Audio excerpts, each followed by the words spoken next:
Mari kita perkatakan 5 arti Pentakosta yang ketiga.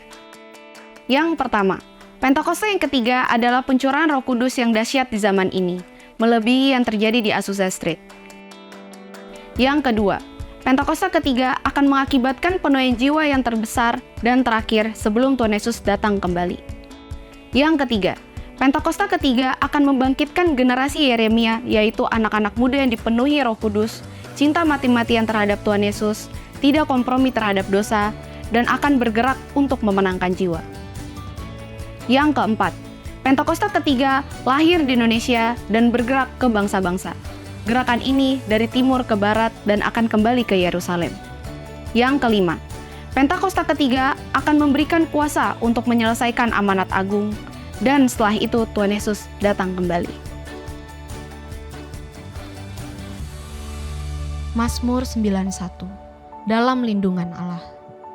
Orang yang duduk dalam lindungan yang maha tinggi dan bermalam dalam naungan yang maha kuasa akan berkata kepada Tuhan, tempat perlindunganku dan kubu pertahananku, Allahku yang kupercayai.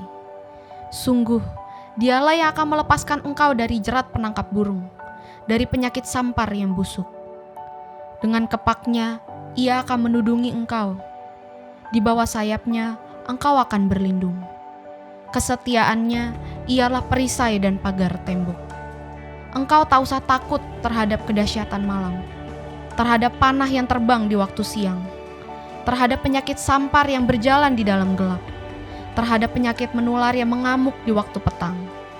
Walau 1.000 orang rebah di sisimu, dan 10.000 di sebelah kananmu, tetapi itu tidak akan menimpamu. Engkau hanya menontonnya dengan matamu sendiri, dan melihat pembalasan terhadap orang-orang fasik. Sebab Tuhan, ialah tempat perlindunganmu. Yang maha tinggi, telah kau buat tempat perteduhanmu. Malapetaka tidak akan menimpa kamu, dan tulah tidak akan mendekat kepada kemahmu. Sebab malaikat-malaikatnya akan diperintahkannya kepadamu untuk menjaga engkau di segala jalanmu. Mereka akan menatang engkau di atas tangannya, supaya kakimu jangan terantuk kepada batu. Singa dan ular tedung akan kau langkahi. Engkau akan menginjak anak singa dan ular naga. Sungguh, hatinya melekat kepadaku, maka aku akan meluputkannya. Aku akan membentenginya sebab ia mengenal namaku. Bila ia berseru kepadaku, aku akan menjawab. Aku akan menyertai dia dalam kesesakan. Aku akan meluputkannya dan memuliakannya. Dengan panjang umur akan kukenyangkan dia, dan akan kuperlihatkan kepadanya keselamatan daripadaku. Shalom saudara, pada Voice of Pentecost kali ini kita akan membahas mengenai apakah orang yang belum dibaptis Roh Kudus dapat dipakai oleh Tuhan. Bunda Teresa adalah seorang biarawati yang menggoncang dunia karena pelayanannya terhadap kaum papa yang terpinggirkan karena penyakit kusta, AIDS, dan TBC. Bahkan dunia pun mengakui pelayanannya dengan menyembatkan hadiah Nobel Perdamaian di tahun 1979. Tokoh lainnya, Martin Luther, seorang reformator gereja yang menggoncang keadaan gereja yang kelam pada masanya. Billy Graham, seorang penginjil dari Amerika Serikat yang saat mengadakan KKR dapat mengundang jutaan orang bertobat. Bahkan, beliau dianggap sebagai salah satu pemimpin Kristen yang paling berpengaruh di abad ke-20 ini. Sejujurnya, kita tidak tahu dengan pasti apakah para raksasa iman di atas pernah mengalami baptisan Roh Kudus dengan tanda awal berbahasa roh atau tidak. Sejarah tidak pernah mencatatnya.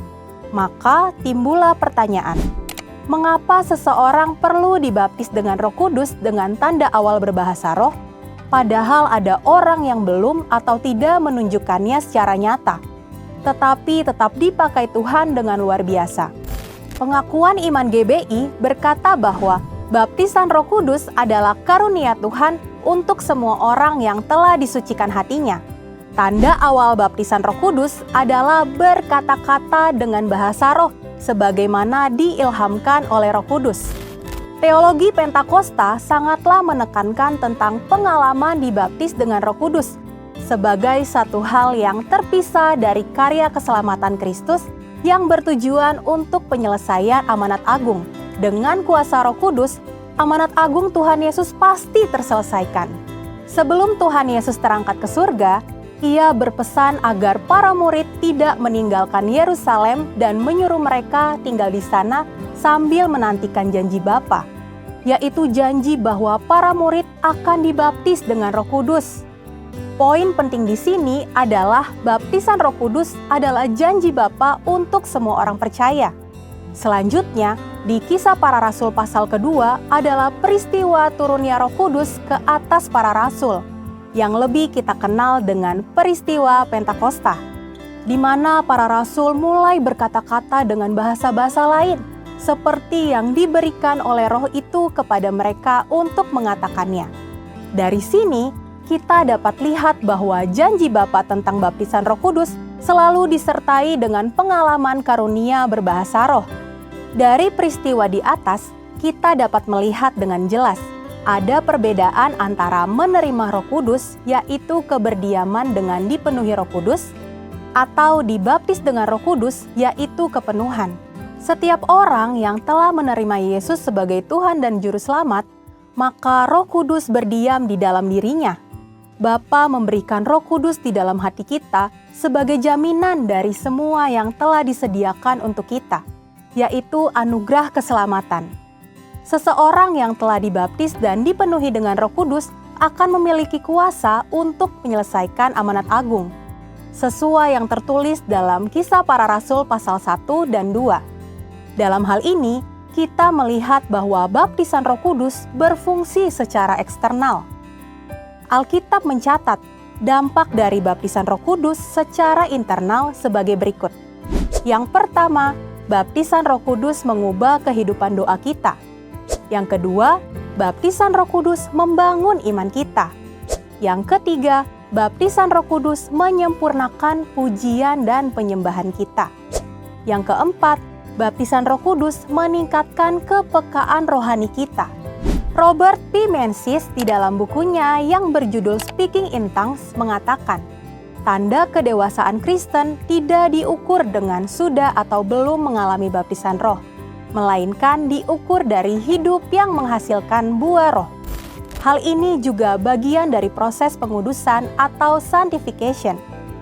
Akan tetapi, perlu dipahami bahwa seseorang memang dapat mengalami kuasa Roh Kudus tanpa berbahasa roh.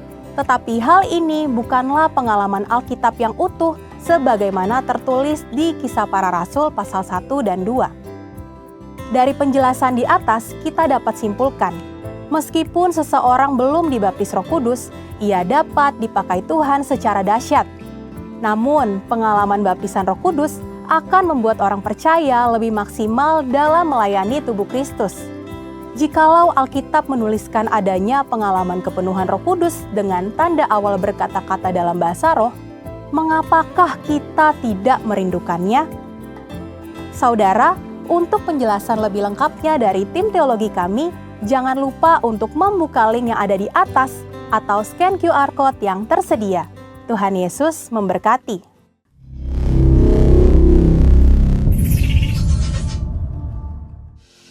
Mari tenangkan hatimu dan jiwamu. Mari sama-sama kita masuk lebih dalam lagi dalam hadirat Tuhan. Kami mau fokuskan seluruh tubuh kami untuk memuji menyembah nama Tuhan. Karena kami tahu dan sadar penuh bahwa Tuhan hadir di tengah-tengah kami. Kami menghormati kehadiran Tuhan. Sebab itu tidak kami izinkan suatu kuasa apapun yang tidak berasal dari Tuhan mengganggu ibadah kami hari ini.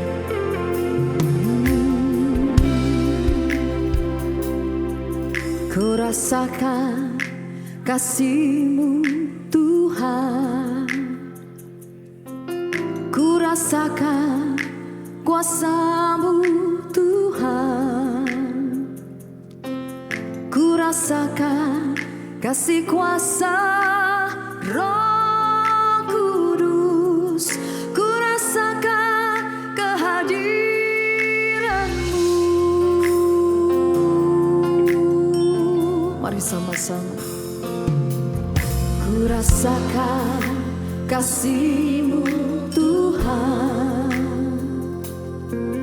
ku rasakan kuasa-Mu Tuhan,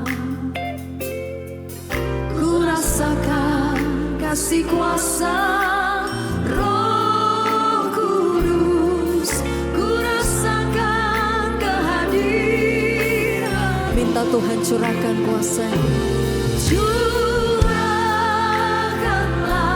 kuasa-Mu Tuhan, mujizat terjadi di tempat ini. Curahkanlah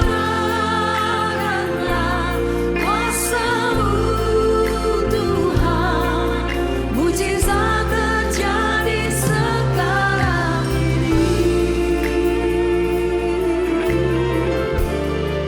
Curahkanlah kuasa-Mu Tuhan,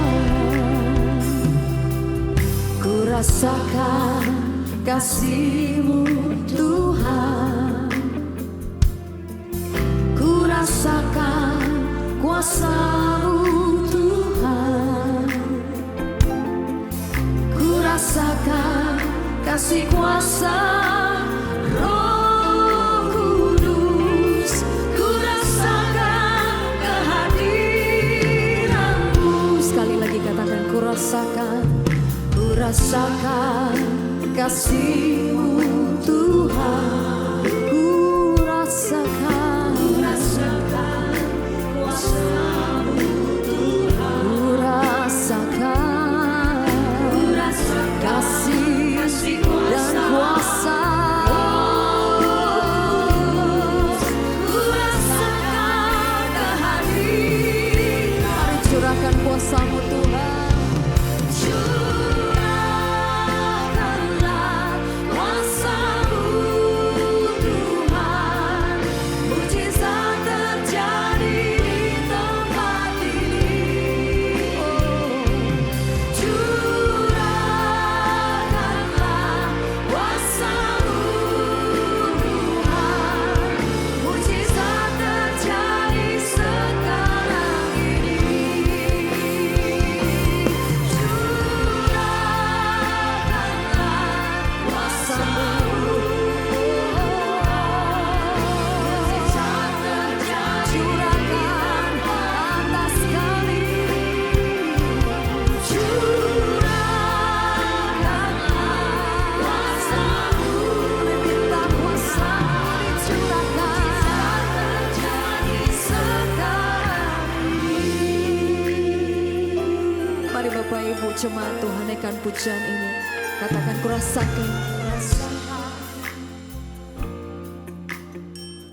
Mari bernyanyi untuk Tuhan.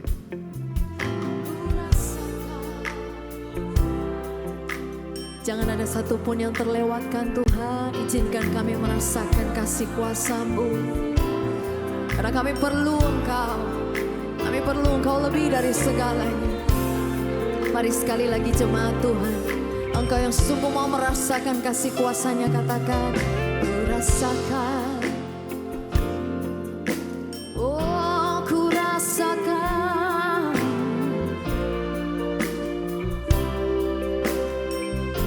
Oh, ku rasakan. Roh Kudus bekerja di tengah kami. Curahkanlah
kami. Sebab itu apapun yang hari-hari ini kami perlukan, butuhkan, kami percaya ketika kami mencari terlebih dahulu kerajaan Allah, semuanya pasti akan ditambahkan dalam hidup kami. Sebab itu Tuhan, bagimu segala kemuliaan, hormat, pujian, penyembahan kami, pengagungan kami peruntukkan hanya bagi Yesus Tuhan dan Raja kami. Di dalam nama Yesus, mari engkau yang mengasihi Tuhan, mari sama-sama katakan amin. Kasih tepuk tangan dulu Bapak Ibu buat Tuhan Yesus. Haleluya. Apa kabar hari ini? Saya percaya kita semuanya diberkati. Amin. Yang diberkati boleh gak bagi berkatnya buat kiri kanan Bapak Ibu. Katakan kau diberkati dan semangat memuji Tuhan. Siang hari ini kasih yang terbaik buat Tuhan Yesus. Haleluya. Sekali lagi kasih tepuk tangan dulu buat Tuhan Yesus. Sama-sama kita belajar pujian ini. Amin. Haleluya. Oh. Apapun yang ku alami, selalu ada kebaikanmu. Di setiap waktu ku tahu kau pedulikan seluruh hidupku. Musim kan terus berganti, penyertaan yang tiada berhenti. Masa depanku ada dalam hatimu, aman dalammu. Begitu sempurna kasihmu, mau aku melangkah dengan kuat tanganmu. Kuasamu menghidupkanku, pengharapanku. Haleluya. Mari naikkan pujian ini sebagai penyataan imanmu. Sebab apapun yang terjadi dalam hidup kami, kami mau tetap mengucap syukur.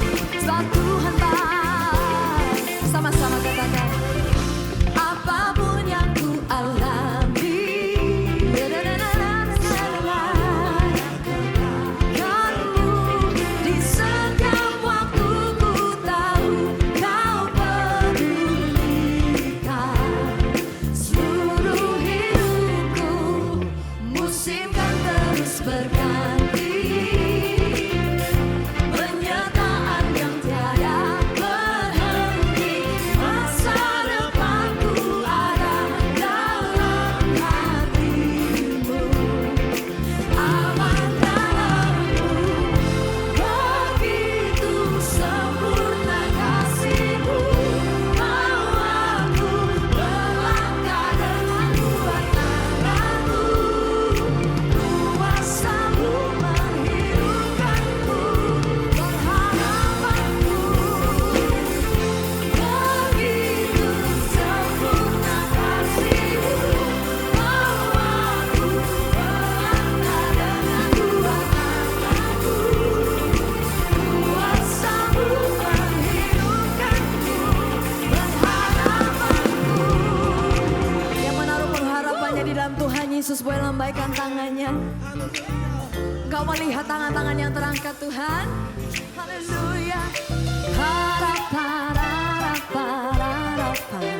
Bararararararam, bararararararam. Yuk sama-sama bersendang membuat Tuhan. Harapan, harapan, harapan. Bararararararam, bararararararam.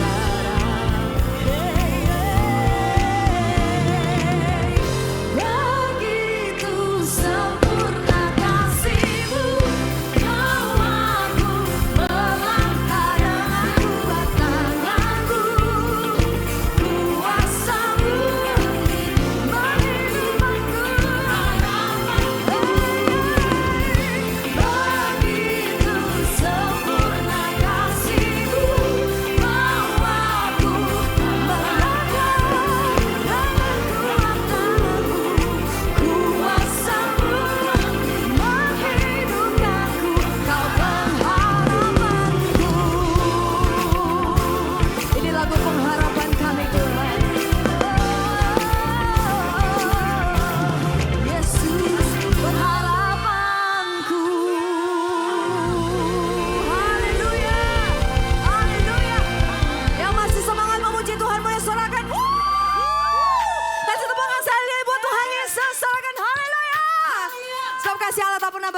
Tuhan selalu baru setiap pagi, seperti pagi hari ini. Amin, haleluya.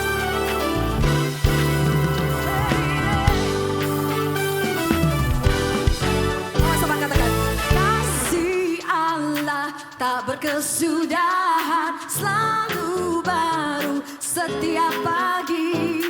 Rahman-Nya pun tak pernah berakhir seumur hidupku. Katakan kasih Allah. Kasih Allah tak berkesudahan, selalu baru setiap pagi. Rahman-Nya pun tak pernah berakhir seumur. Oh haleluya.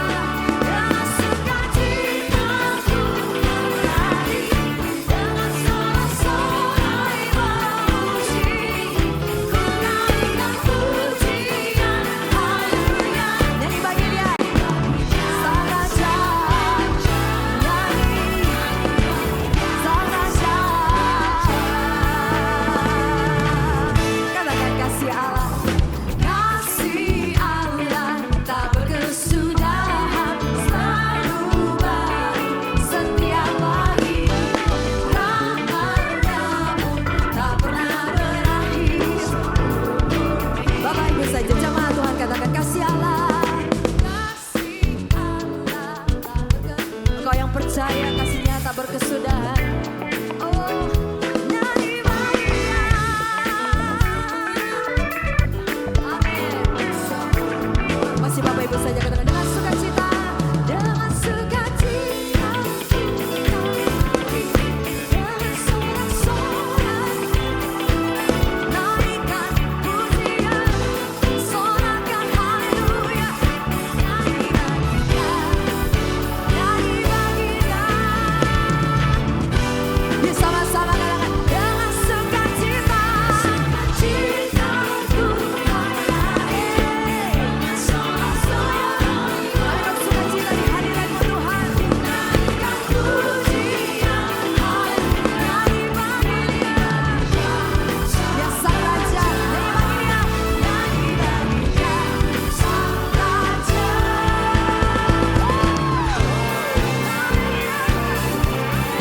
Dan pujilah Tuhan, sebab kasih setia-Mu sepanjang masa.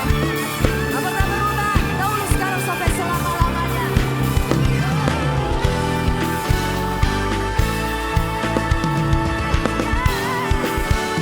Sekali lagi katakan, dengan sukacitaku kembali. Ekspresikan sukacitamu. Ku naikkan pujian bagi Yesus Rajaku. Dengan sukacita, dengan sukacitaku kembali. Haleluya. Dengan sorak-sorai memuji, ku naikkan haleluya. Nyanyi bagi Dia, nyanyi bagi Dia, nyanyi bagi Dia, nyanyi bagi Dia. Yuk sekali lagi katakan dengan sukacita, dengan sukacitaku kembali, dengan sorak-sorai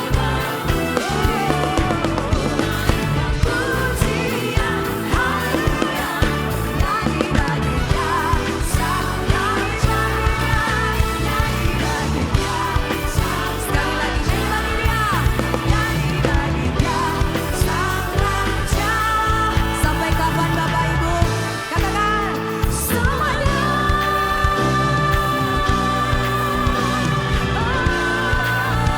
Sekali lagi sama-sama katakan semuanya. Dan selamanya sampai selama-lamanya. Pujian kami bagi-Mu Tuhan. Yang setuju katakan amin. Silakan duduk kembali Bapak Ibu. Haleluya, haleluya. Engkau alasan kami hidup Tuhan. Engkau nafas hidup kami.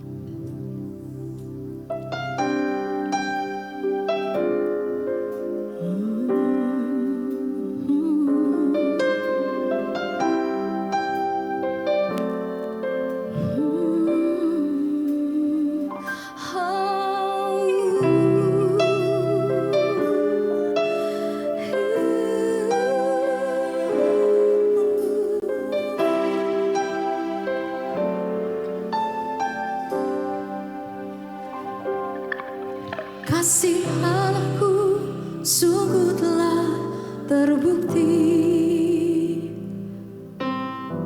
ketika Dia serahkan anaknya.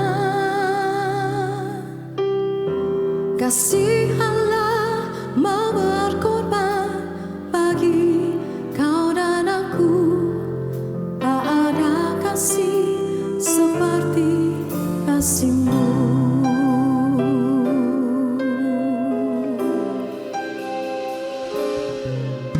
Kasih Allahku sungguh telah terbukti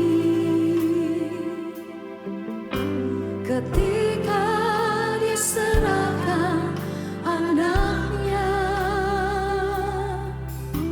Kasih Allah mau berkorban bagi kau dan aku. Tak ada kasih seperti kasih-Mu. Bersyukur, bersyukur, bersyukurlah, bersyukur karena kasih setia-Mu. Ku sembah, ku sembah, ku sembah dan ku sembah selama hidupku. Ku sembah Kau Tuhan. Mari sekali lagi katakan, kasih Allahku sungguh telah terbukti ketika Dia serahkan anaknya. Kasih Allah mau berkorban bagi kau dan aku. Tak ada kasih seperti kasih-Mu. Bersyukur, bersyukur, bersyukurlah, bersyukur karena kasih setia-Mu. Ku sembah, ku sembah, ku sembah, ku sembah dan ku sembah selama hidupku. Ku sembah. Oh, mari bersyukur, bersyukur, bersyukur, bersyukurlah,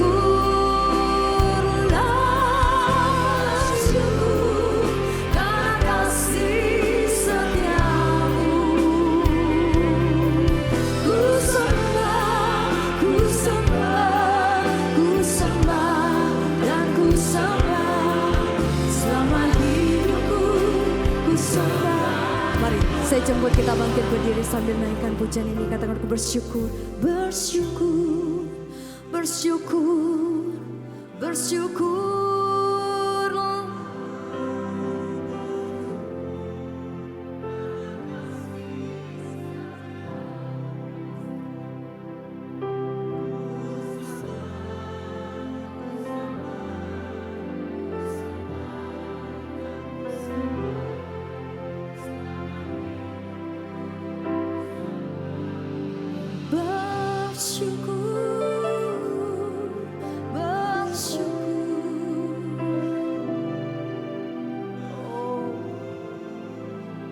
Tetap mengucap syukur Tuhan karena kasih dan setia-Mu bagi kami.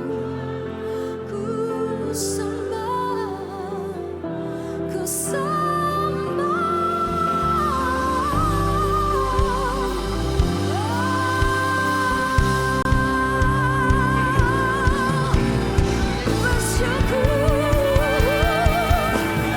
Bersyukur, bersyukur, bersyukur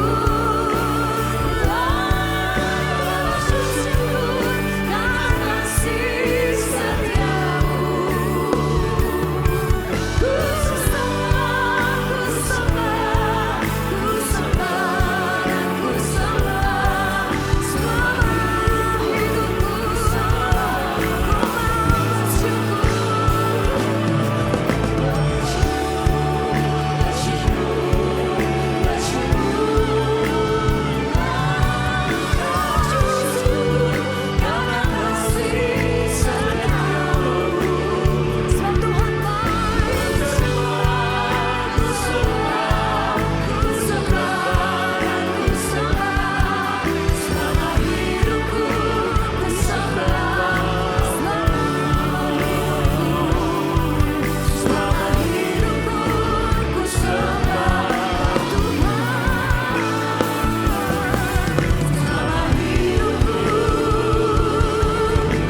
Kembali kami datang, anak-anak-Mu membawa ucapan syukur dan penyembahan kami kepadamu ya Tuhan.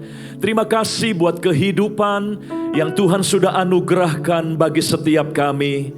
Segala yang boleh terjadi di belakang kami akan hadapi dengan iman percaya bahwa semuanya akan mendatangkan kebaikan bagi kami. Terima kasih Tuhan. Sekarang kami mau fokus dan mendengarkan dengan sungguh-sungguh apa yang Kau akan firmankan di tempat ini. Hati kami siap untuk taburan benih firman-Mu.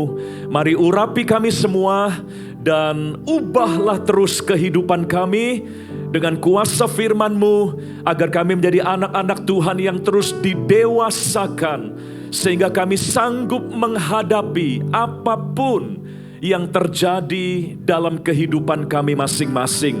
Terima kasih Bapa di surga, di dalam nama Tuhan Yesus kami berdoa, kami bersyukur. Haleluya. Mari yang percaya bersama katakan amin, amin, haleluya. Silakan duduk kembali Bapak Ibu Saudara. Puji Tuhan, selamat pagi Bapak Ibu, Shalom. Salam sejahtera buat kita semua. Mari kita akan dengar dengan baik pemberitaan firman pada pagi hari ini.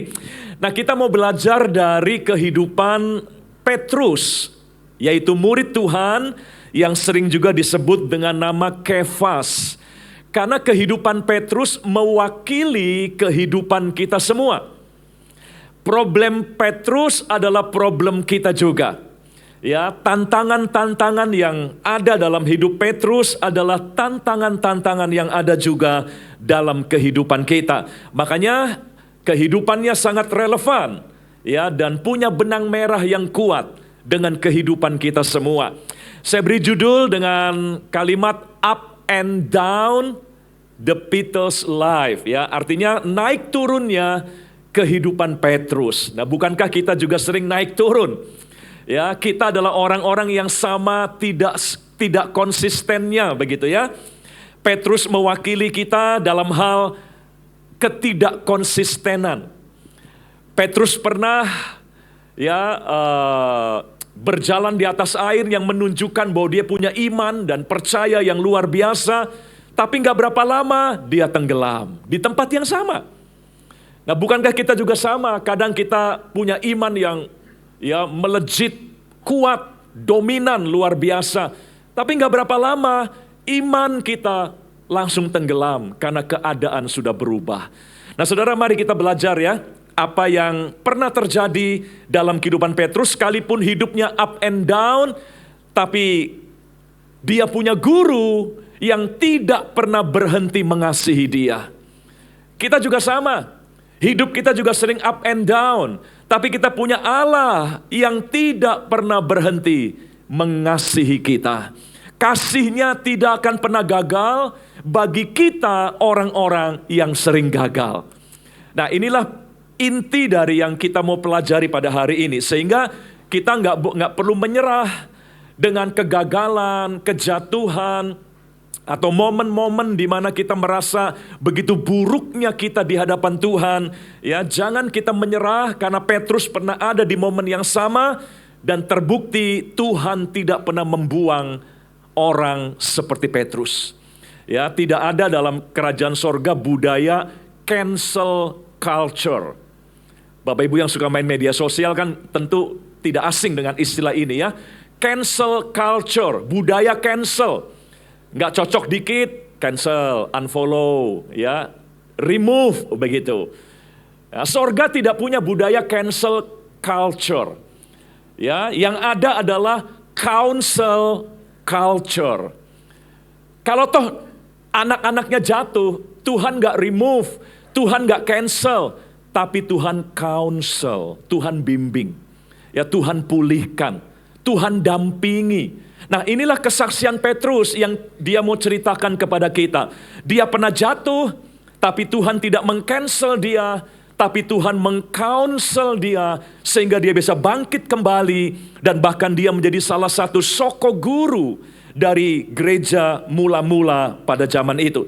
Mari kita lihat ya pengalaman pertama dari apa yang Petrus pernah alami. Injil Matius pasal 16, ada cerita yang tidak asing yang kita tahu Petrus terlibat dalam cerita ini.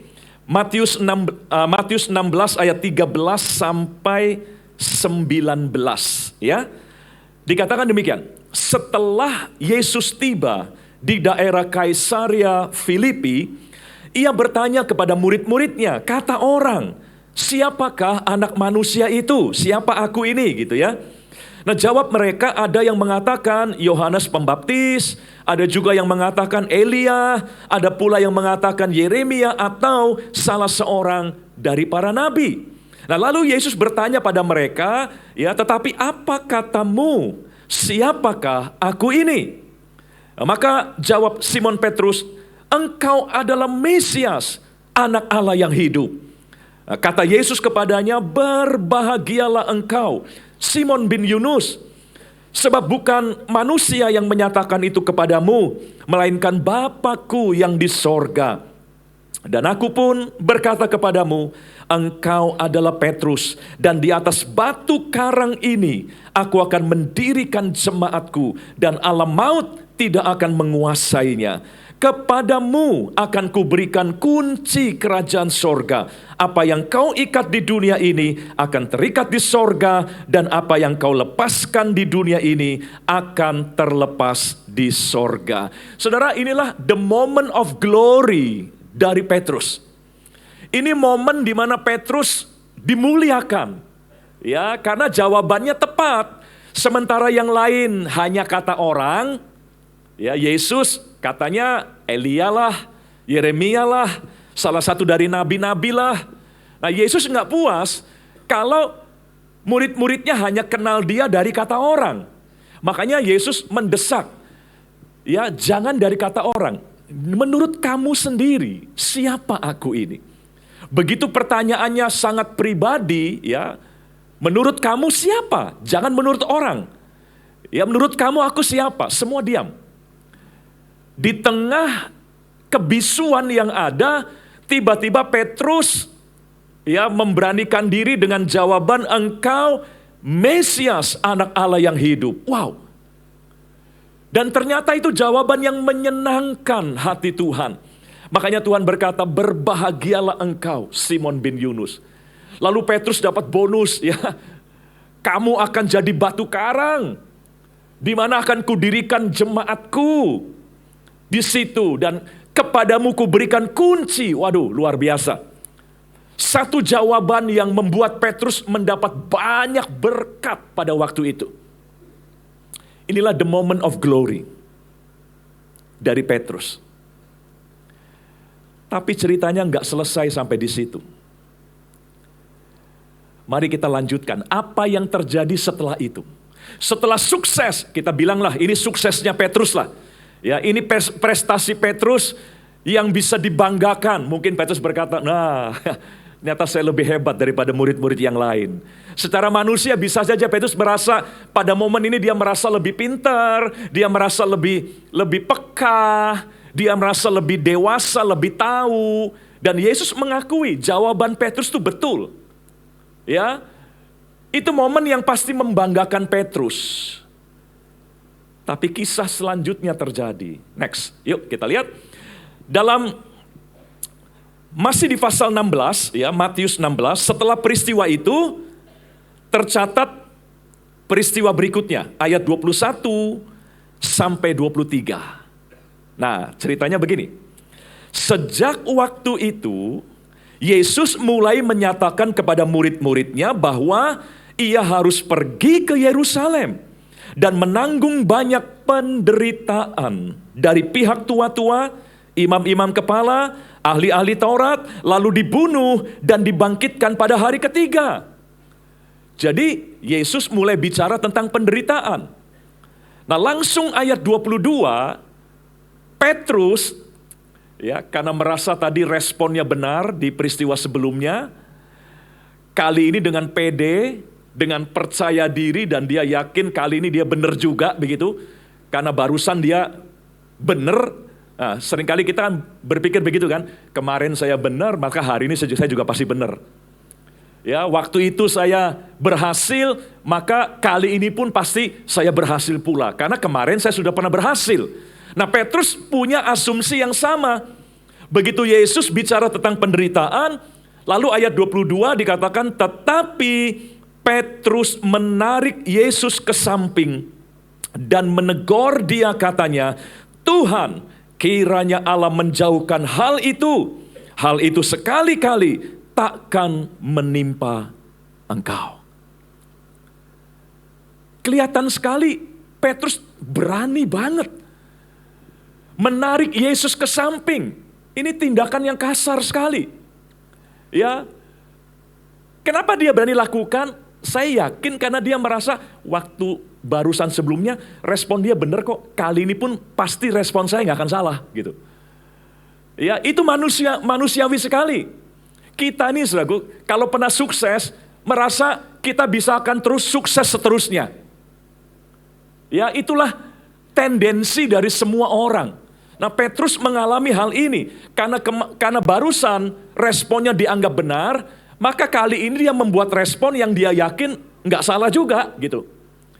Makanya dia pede sekali, dia tarik Yesus ke samping. Jadi bayangkan Yesus lagi bicara di depan orang banyak. Tiba-tiba ditarik ke samping dan gak cuma itu, ditegur di depan orang.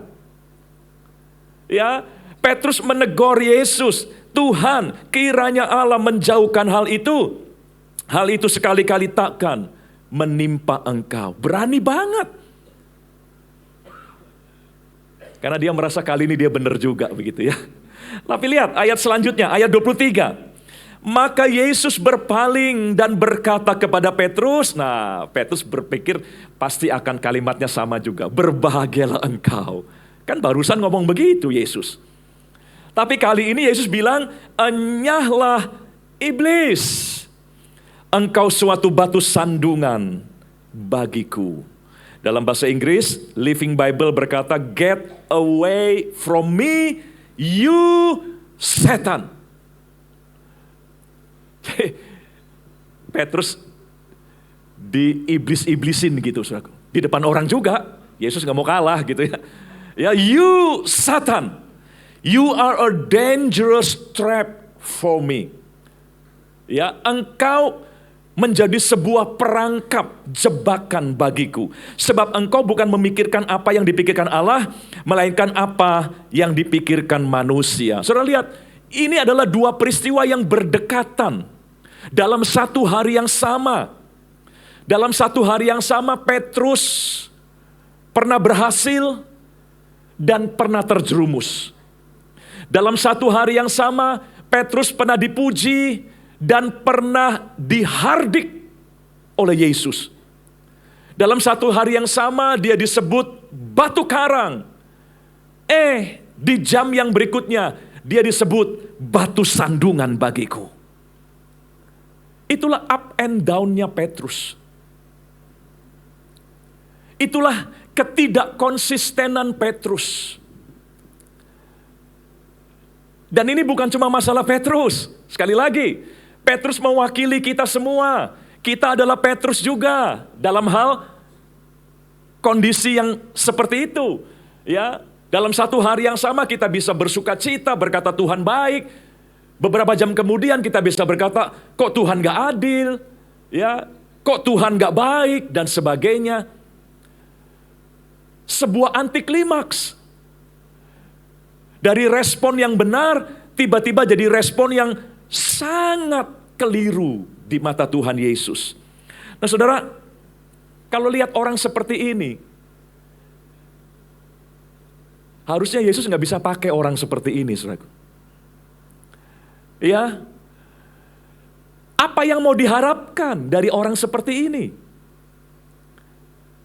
Kita tahu akhirnya Petrus menjadi salah satu tokoh penting di gereja mula-mula. Tapi Petrus yang hebat di Kisah Rasul 2, itu adalah Petrus yang sama yang sebelumnya punya problem yang begitu complicated. Kalau hanya melihat kelemahan Petrus, maka Yesus punya alasan untuk menyingkirkan dia. Bisa saja dan sangat beralasan untuk Yesus berkata, waduh kalau kondisimu begini, Aku nggak bisa pakai kamu. Aku nggak bisa harapkan banyak dari kamu. Nah itulah juga yang seharusnya terjadi pada kita. Coba mari kita jujur dengan diri kita sendiri. Kalau lihat kondisi kita, beralasankah untuk Tuhan memberkati kita? Atau memakai hidup kita, melibatkan kita dalam karyanya yang besar ini. Mari kita sadari, saudaraku, betapa buruknya kita sebetulnya. Ya, betapa tidak pantas dan tidak layaknya kita sebetulnya di hadapan Tuhan. Nah, Petrus pasti seperti dipermalukan. Kalau kita jadi Petrus, saudaraku ya, yang barusan dipuji lalu dihardik, waduh, di depan umum pula. Dan Yesus pakai kata-kata yang sangat tajam, you setan. Kalau kita jadi Petrus, kita pasti malu. Kegagalan ini pasti membuat Petrus down luar biasa. Antiklimaks ini membuat Petrus pasti rusak citra dirinya. Dia memandang dirinya sebagai orang yang sangat buruk, karena bukan cuma buruk, tapi Yesus bilang kamu setan. Kamu perangkap bagiku. Bagi Petrus sebetulnya di titik ini, dia bisa punya alasan untuk meninggalkan Yesus juga. Ya, jadi saudaraku, sampai di sini, bagi Yesus, dia berhak untuk membuang Petrus. Karena Petrus nggak bisa diandalkan, naik turun, unstable. Ya, ekstrim to ekstrim, berubah-ubah, moody Bapak Ibu tahu ya. Perasaannya berubah-ubah begitu ya. Jadi nggak bisa diandalkan. Bagi Yesus, momen ini membuktikan sebetulnya Petrus nggak bisa diandalkan. Dan bagi Petrus, momen ini sebetulnya adalah momen di mana dia bisa kecewa sama Tuhan Yesus. Dia bisa saja ya benci, sakit hati pada Yesus, lalu dia lari dari Yesus, bisa saja. Tapi yang terjadi selanjutnya, ini menarik. Next, mari kita lihat kelanjutannya. Tadi kan pasal 16 ya Matius ya. Sekarang Matius 17. Ya, di ayat yang pertama, Matius 17 ayat yang pertama. Memang cuma beda satu pasal, tapi dalam kenyataan bedanya 6 hari. Karena ditulis di ayat yang pertama, 6 hari kemudian. Jadi 6 hari setelah Petrus dipuji dan setelah Petrus dihardik begitu ya. 6 hari kemudian Yesus membawa Petrus. Jadi dugaan kita bahwa Yesus akan meng-cancel, meremove Petrus, ternyata nggak seperti itu. Yesus tahu Petrus unstable. Yesus tahu Petrus berubah-ubah, tidak konsisten. Tapi ternyata 6 hari kemudian Yesus masih membawa Petrus. Di sini kita tahu berarti kerajaan sorga tidak memakai cancel culture. Ya, saudaraku. Nah, Yesus membawa Petrus, Yakobus, dan Yohanes saudaranya, dan bersama-sama dengan mereka ia naik ke sebuah gunung yang tinggi. Di situ mereka sendiri saja. Lihat, berarti sikap Yesus terhadap kelemahan Petrus.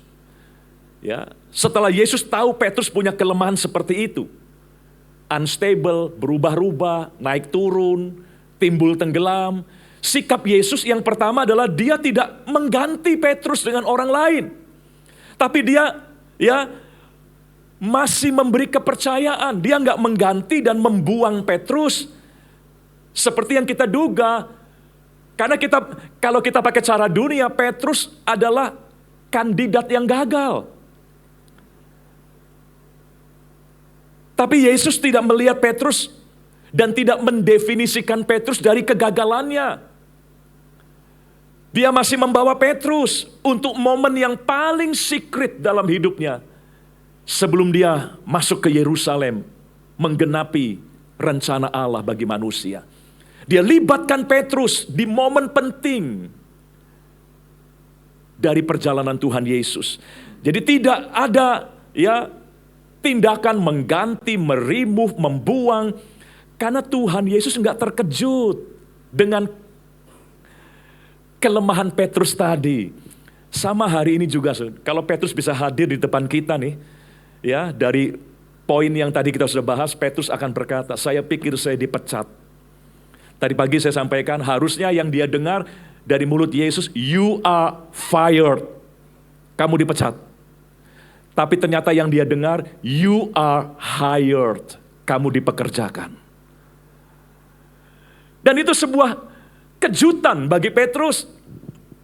Kalau Petrus bisa di depan kita dan mau bicara jujur, dia juga pasti akan berkata, saya juga kaget. Kenapa dia masih ajak saya? Kenapa dia masih libatkan saya?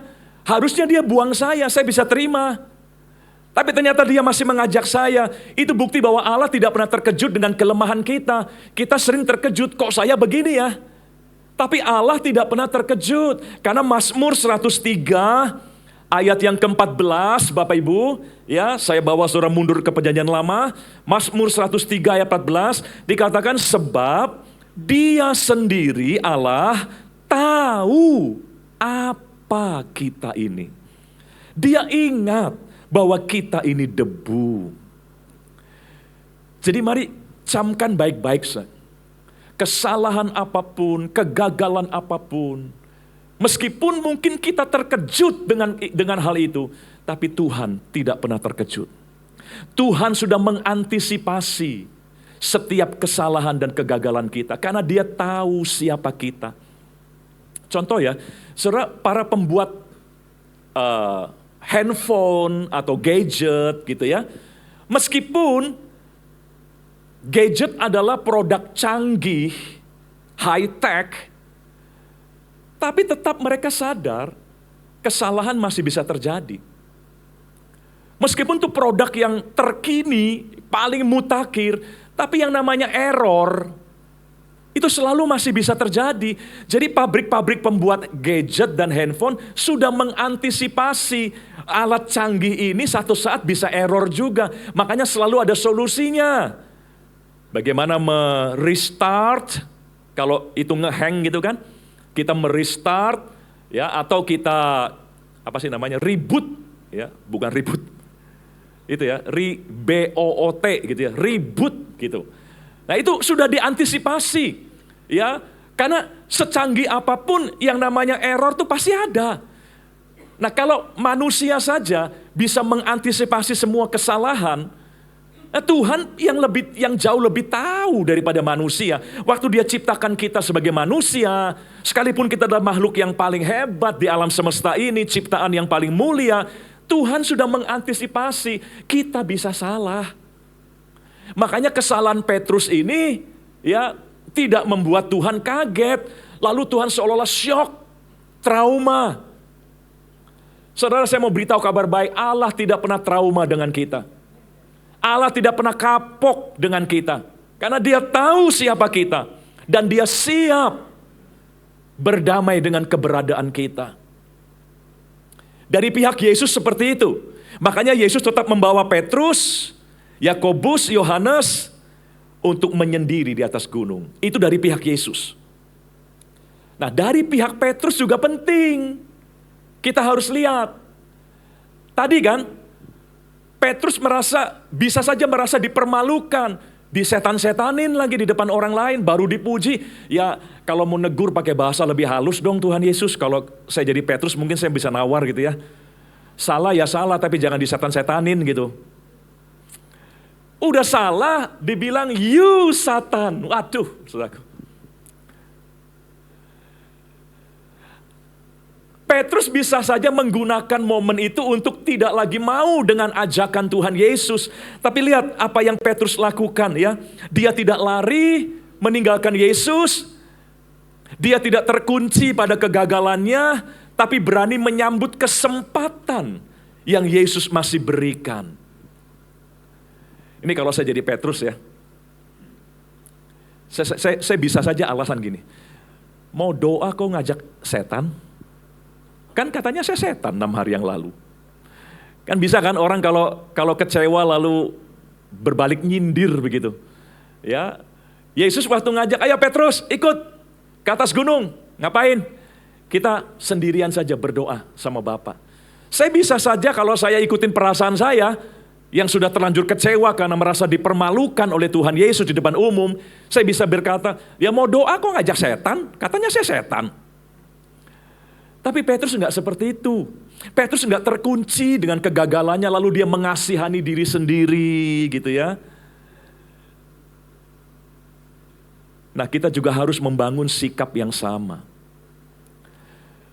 Kita pasti kecewa dengan kegagalan kita. Kita pasti luka, trauma dengan mungkin hal-hal yang pernah memalukan yang kita pernah buat. Tapi kita lihat dari pihak Yesus. Yesus tidak pernah meng-cancel kita, meremove kita. Dia juga tidak pernah kaget dengan kondisi itu. Itu dari pihak Yesus.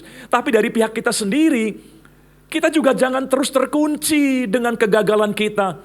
Jangan terus terbelenggu ya dengan hal-hal yang pernah memalukan yang kita pernah buat. Mari responi terus panggilan Tuhan ya. Dan bawa diri kita terus ada dekat dengan Dia. Saya pernah dengar satu kalimat bijak begini. If you fail, please fail forward, not fail backward. Jika kamu jatuh, tolong jatuhnya ke depan, jangan ke belakang. Artinya begini, jatuhnya jangan membuat kita mundur ke belakang. Tapi jadikan kejatuhan itu sebagai kemajuan. Ya, fail forward. Ada nggak Pak yang nggak fail? Nggak ada. Pasti ada fail. Cuma masalahnya failnya bisa backward, bisa forward. Ada orang-orang yang gara-gara kejatuhannya malah menjauh dari Tuhan, mundur, semakin jauh jaga jarak. Tapi ada orang-orang yang gara-gara kejatuhannya justru dia semakin dekat dengan Tuhan. Dia semakin sadar dia perlu Tuhan. Nah, inilah yang Petrus lakukan, ya, dia fail forward to Jesus. Bukan fail forward, bukan fail backward from Jesus. Sekalipun kadang malu, kadang rasanya nggak ada harapan dan sebagainya. Ingat ya, Petrus kalau bisa hadir di sini dia mau yakinkan, dia nggak pernah buang saya kok. Padahal kegagalan saya malu-maluin bener waktu itu. Ya, saya sampai disebut setan. Bukankah itu sebuah julukan yang sangat sangat miris begitu. Tapi tetap Petrus bersemangat dengan ajakan Tuhan Yesus.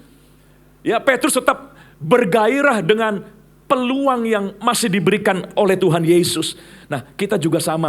Saya dorong kita semua. Kadang memang kegagalan membawa kita jadi, udahlah mundur aja lah. Udahlah, ya kabur aja deh. Jangan, karena Tuhan gak pernah membuang kita. Biarlah kejatuhan kita membuat kita lebih dekat dengan Tuhan. Kegagalan kita biarlah membuat kita lebih intim dengan Tuhan. Fail forward to Jesus. Ya, saudaraku. Nah, dari peristiwa ini ternyata ada kejadian lagi, satu lagi yang lebih berat, saudaraku. Kesalahan Petrus lebih fatal lagi. Jadi itulah ya orang yang kita sedang bahas hari ini, Petrus. Bukan berarti setelah gagal lalu dipulihkan, lalu dia nggak pernah gagal lagi. Enggak. Namanya manusia ya. Kita nih from failure to failure. Tapi dalam setiap failure pasti ada anugerah Tuhan yang membawa kita from glory to glory. Ya, itulah perjalanan kita. Kegagalan Petrus nggak cuma selesai sampai di peristiwa itu. Ada momen berikutnya, dia gagal lagi dan lebih serius lagi kegagalannya. Tapi Yesus punya sikap tidak pernah berubah. Sekalipun kegagalan Petrus lebih parah daripada yang sebelumnya.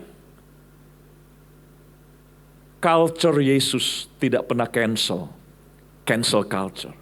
Ya, kejadiannya sekarang setelah Yesus masuk ke Yerusalem, diadili, ditangkap. Nah, kita tahu ya, kita lihat 2 ayat sebagai cuplikan saja. Lukas 22 ayat 61 dan 62 dikatakan, ini terjadi ketika Petrus menyangkal Yesus pada malam ketika dia sedang menyaksikan pengadilan yang dialami oleh Tuhan Yesus. Seseorang budak perempuan berkata, kamu juga kan yang bersama-sama orang Galilea itu.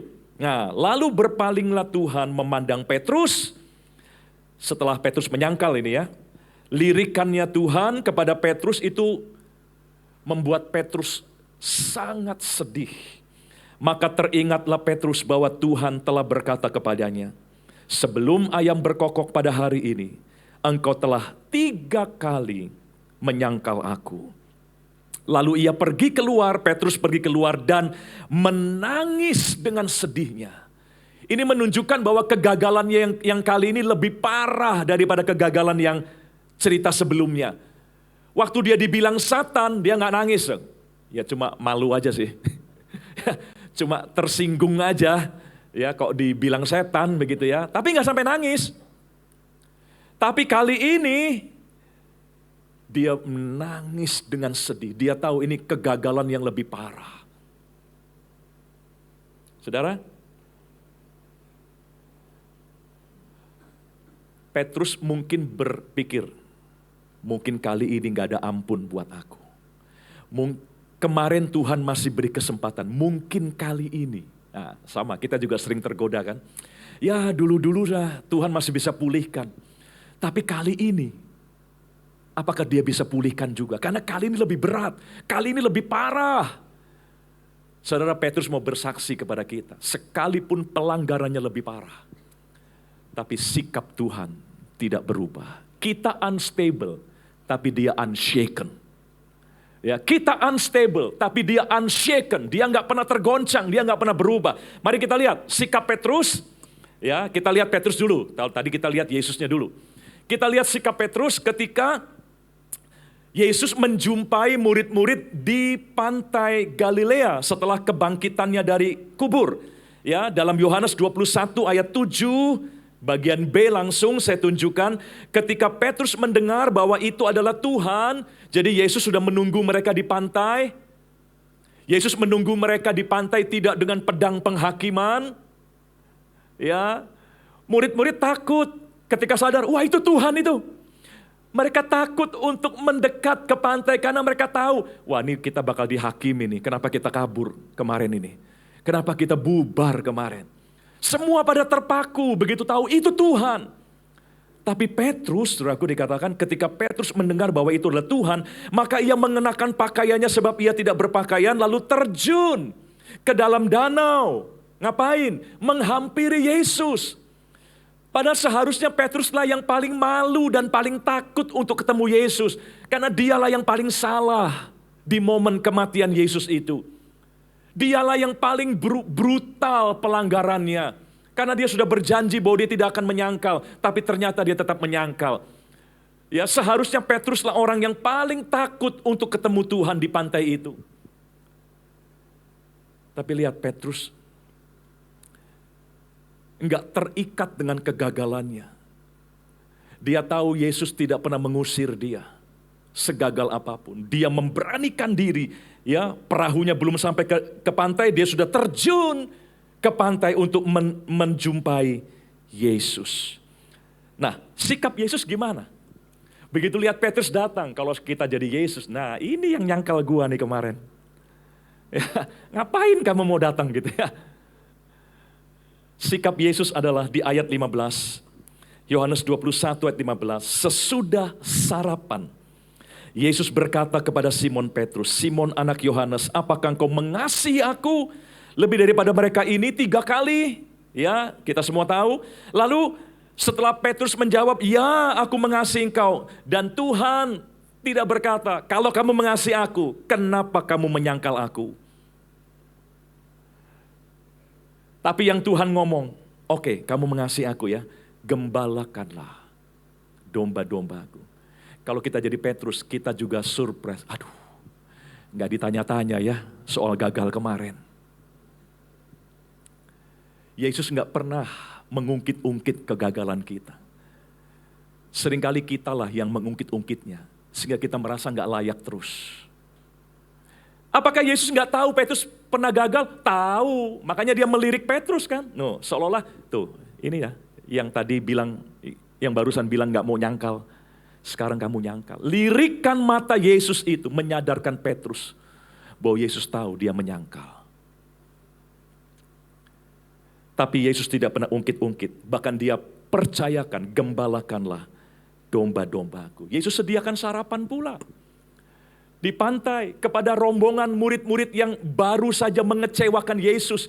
Yesus enggak tunggu di pantai dengan pedang penghukuman. Nih, akibat kamu meninggalkan aku. Enggak. Tapi dia memberikan jamuan sarapan untuk murid-murid yang sudah terbukti gagal, termasuk Petrus. Dari cerita ini, mari kita buat kesimpulan untuk kita bawa pulang. Kita tidak pernah luput dari yang namanya kegagalan. Tapi berita baiknya, Tuhan tidak kaget dengan semua kegagalan kita. Dan Tuhan sudah punya antisipasi untuk menyambut semuanya. Yang perlu adalah kita teladani Petrus, segagal apapun jangan lari dari Tuhan. Jangan merasa kalau toh saya datang percumalah, Tuhan pasti gak akan mau dengar doa saya. Salah, itu tipu daya iblis yang berkata kamu gagal, kamu lebih parah dari sebelumnya. Gak mungkin kalau kamu datang pada Tuhan, Tuhan mau terima kamu. Petrus bisa jadi saksi hari ini, dia mau bilang sama kita, saya harusnya dibuang, saya harusnya di-remove. Tapi Tuhan tidak pernah melakukan itu kepada saya. Dan Petrus mau dorong setiap kita, segagal apapun, please fail forward to Jesus. Ya, jangan fail backward from Jesus. Jangan mundur dari Tuhan. Nah, inilah yang membuat Petrus akhirnya dipulihkan. Makanya kita sekarang tahu Petrus sebagai soko guru dari jemaat mula-mula. Kita tahu sekarang Petrus sebagai salah satu rasul yang penuh dengan mujizat di kemudian hari. Mari saudara atasi kegagalan kita dengan tetap datang kepada Tuhan. Jujur di hadapan Tuhan. Ya, dan tetap percaya kepada kasih-Nya yang tidak pernah gagal bagi kita yang sering gagal ini. Sebagai penutup, kita mau tanya, Petrus, kenapa sih kamu pede banget? Sudah gagal begitu tetap mendekat pada Tuhan Yesus. Kenapa kamu percaya banget, kamu tuh sekotor itu, kamu sememalukan itu, kok tetap berani sih menghampiri Yesus? Mungkin itu pertanyaan kita, karena kita nggak berani, ya, kita nggak berani doa, kita nggak berani datang ke gereja lagi karena merasa kotor luar biasa di hadapan Tuhan.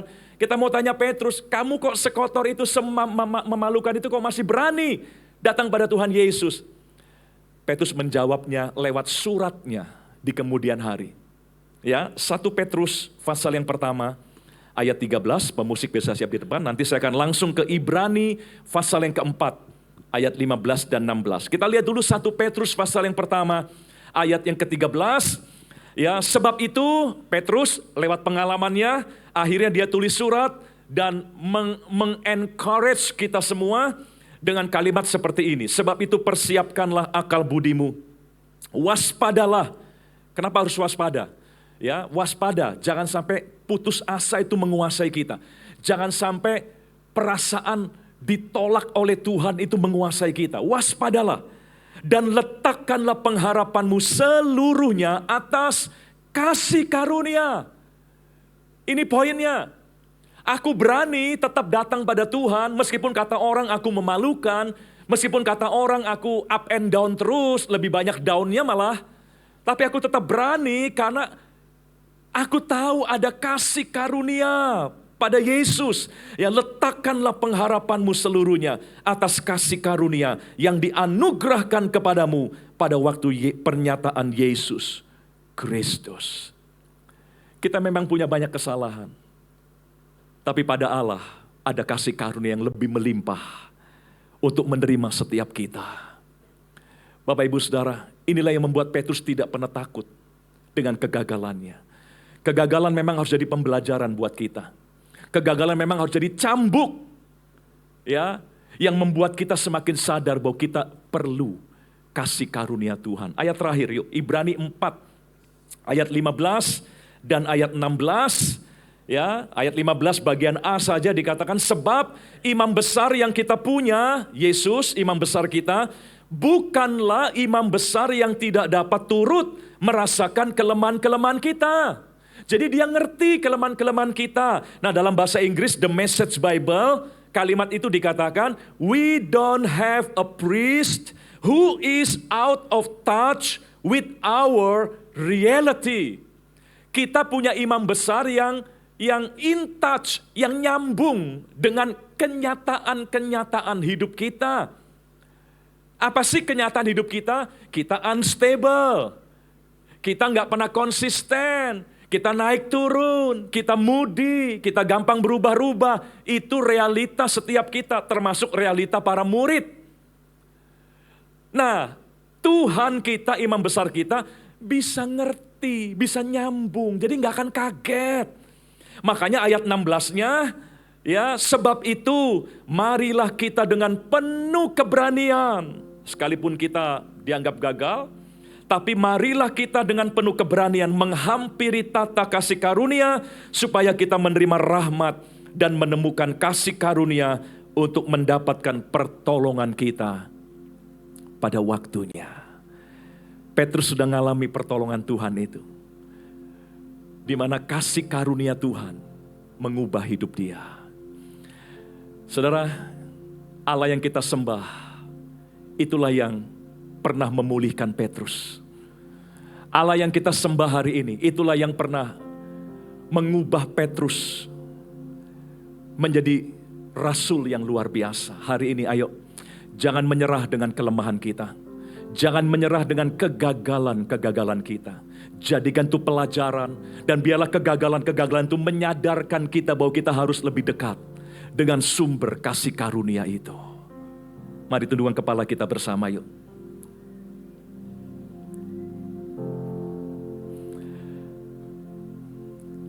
Di tempat kita masing-masing, ayo berbicara kepada Tuhan. Saudara yang belum mengalami kegagalan, merasa semuanya fine-fine saja. Satu saat nanti saudara akan merasa dan mengalami apa itu kegagalan. Dan disitulah kita diperhadapkan dengan dua pilihan. Kita menyerah, kita membuang diri kita jauh dari Tuhan, atau kita memberanikan diri kita untuk lebih mendekat kepada Tuhan. Dan Petrus mengajak kita, ayo beranikan diri kita untuk menghampiri tahta kasih karunia Allah. Mari kita berdiri bersama-sama yuk. Tuhan, materaikan firman-Mu dalam hati setiap kami. Terima kasih Bapa. Mari kita memberikan persembahan. Sebelum itu, mari kita berdoa. Tuhan Yesus, terima kasih untuk setiap berkat yang Tuhan berikan bagi kami. Sekarang kami ingin memberikan persembahan, kiranya menyenangkan hati Tuhan dan bisa menjadi berkat bagi setiap orang yang membutuhkan. Di dalam nama-Mu kami berdoa dan bersyukur. Haleluya. Amin. Bagi saudara yang ingin memberikan persembahan, saudara dapat mentransfer ke nomor rekening yang ada atau scan QR Code yang tersedia di layar atau di kursi saudara. Dan bagi saudara yang memerlukan amplop, saudara dapat mengangkat tangan saudara sehingga usher bisa membantu saudara dalam memberikan persembahan. Selamat memberi. Dan berikut adalah pengumuman Puri Intergen Church untuk minggu ini. Mari datang dan alami hadirat Tuhan dalam doa dan penyembahan Intergen Prayer bersama Lee Grady, seorang penulis buku dan juga pendiri dari The Mordecai Project, pada hari Selasa 26 Mei 2026 pukul 7 malam di PIC Puri Indah Mall, basement G4 zona merah. Datang apa adanya dan biarkan Tuhan menjamah hatimu. Hai wanita-wanitanya Tuhan, ibadah Women in Christ Kamis 28 Mei 2026 diliburkan dan akan kembali pada tanggal 4 Juni 2026 pukul 10 pagi yang akan dilayani oleh Pastor Michael Wijaya di PIC Purinda Mall, basement G4 zona merah. Parenting Forum bersama Ibu Charlotte akan diadakan pada tanggal 7 Juni 2026 hari Minggu pukul 1 siang di PIC Lipo Tower dengan judulnya apa Bu Charlotte? Grace-based parenting. Apakah Anda yang tiger parenting, elephant parenting? Penasaran? Ayo datang join. Saudara, segera daftarkan diri Anda di link yang tersedia and we'll see you at 7 of June. God bless you. Shalom semuanya, ada kabar seru buat kalian. Because Genfest is coming. Tanggal 20 dan 27 Juni 2026. Dan siap-siap karena bakal ada banyak kompetisi seru yang bisa kamu ikuti. Jangan lupa juga, peserta yang daftar wajib sudah tergabung dalam KUL ya. Dan ini bukan cuma soal lomba aja, Tapi juga momen buat seru-seruan bareng, bangun teamwork dan kebersamaan. pendaftarannya sudah dibuka sekarang juga. Dan khusus buat peserta badminton, paddle, dan Mobile Legend, kalian bakal dapetin jersey eksklusif Genfest loh. See you at Genfest. God bless you. Cut. Lu juga daftar. Gas.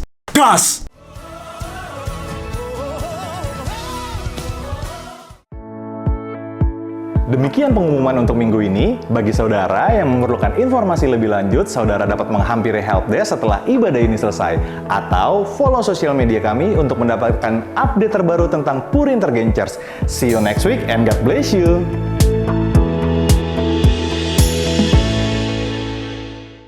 Mari Bapak Ibu sekalian yang dikasih Tuhan, sebelum kita kembali ke tempat masing-masing beraktivitas lagi, saya jemput untuk bangkit berdiri dan kita akan menerima berkat yang daripada Tuhan. Kami mengucap syukur kepada-Mu ya Tuhan, buat pagi siang hari ini Engkau mencurahkan kemurahan-Mu, Engkau mencurahkan berkat-Mu, Engkau membuka tingkap-tingkap langit buat setiap kami. Kami percaya kami berjalan dengan kepastian di dalam Engkau. Up and down kami menjadi satu kepastian bahwa Engkau mengasihi kami. Engkau Tuhan yang memberikan pemulihan buat setiap kami. Terima kasih Tuhan buat firman ini Tuhan. Biar setiap itu tertanam dalam hati kami. Firman ini menjadi pelita bagi kami dan penerang bagi jalan kehidupan kami. Terpujilah Engkau Tuhan Yesus. Dan sebelum kami berpisah Tuhan, curahkanlah berkat-Mu yang terbaik atas setiap kami. Mari kita angkat tangan kita tinggi-tinggi. Pulanglah dan terimalah berkat yang terbaik, yaitu kasih karunia melimpah daripada Allah Bapa di dalam Putranya yang tunggal Tuhan Yesus Kristus, melalui persekutuan yang manis dan Roh Kudus yang menyertai hari-hari kita mulai hari ini sampai Maranatha, bahkan sampai selama-lamanya. Mari kita orang percaya yang terberkati Tuhan katakan sama-sama, amin. Shalom, selamat siang, Tuhan Yesus memberkati kita semua.